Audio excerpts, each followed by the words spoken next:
Pengadilan Negeri Kepahyang menjatuhkan vonis hukuman 18 tahun penjara terhadap terdakwa BS, seorang ayah yang tega menyetubuhi anak tirinya. Kasipidum Kejari Kepahyang Ahmad Yantomi menyampaikan, putusan tersebut diberikan berdasarkan hasil dari fakta persidangan. Kasipidum juga mengungkapkan putusan tersebut berdasarkan alat bukti di persidangan.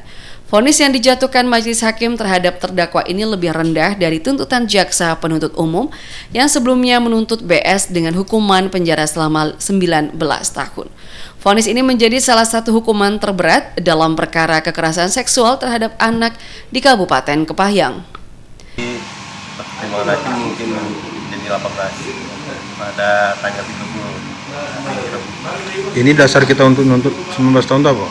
Ya, karena kan ini perlindungan anak, jadi korbannya anak orang terdekat dari tersangka, yaitu perlindungan.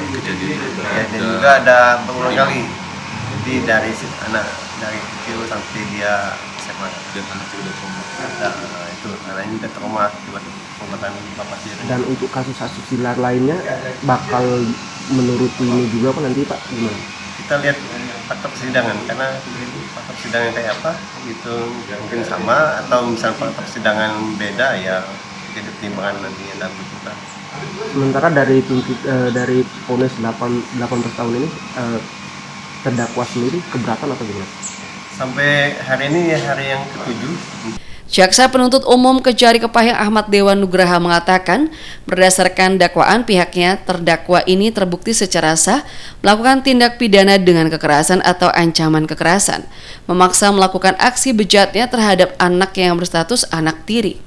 BS dijerat pasal 473 ayat 1 Junto ayat 4 Junto ayat 9 Undang-Undang Nomor 1 Tahun 2023 tentang KUHP.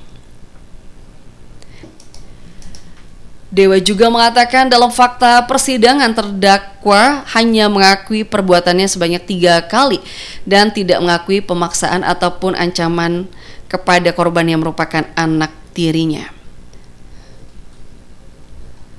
Bahwa tidak mengakui sepenuhnya kejadian sebagian sampai oleh para saksi, cuman tetap kita berpegang pada keterangan saksi setelah disumpah di pengadilan yang menyatakan pada intinya bahwa anak ini sudah disetujui sudah berulang kali sejak anak ini kelas 4 SD sampai dengan terakhir kejadian tahun 2020.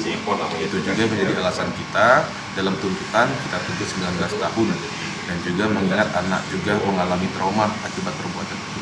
Berarti sampai fakta persidangan pun dia tidak mengakui jumlah kalinya, Bang? Dia tidak mengakui jumlah berapa kalinya, yang diakui cuma 3 kali di persidangan. Itu pun karena bujuk rayu yang diakuinya, bukan karena kekerasannya. Sekedar mengingatkan, BS warga Kecamatan Ujan Mas Kabupaten Kepahyang ini sebelumnya diamankan tim Elang Juvi unit PPL Polres Kepahyang setelah adanya laporan pihak korban.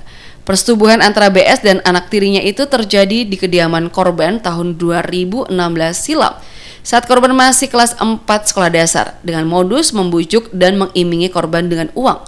Kemudian mengancam korban jika perbuatannya dibocorkan. Peristiwa tersebut diketahui tahun 2025 dan kemudian dilaporkan ke Polres Kepahyang. Adrian, RBTV melaporkan.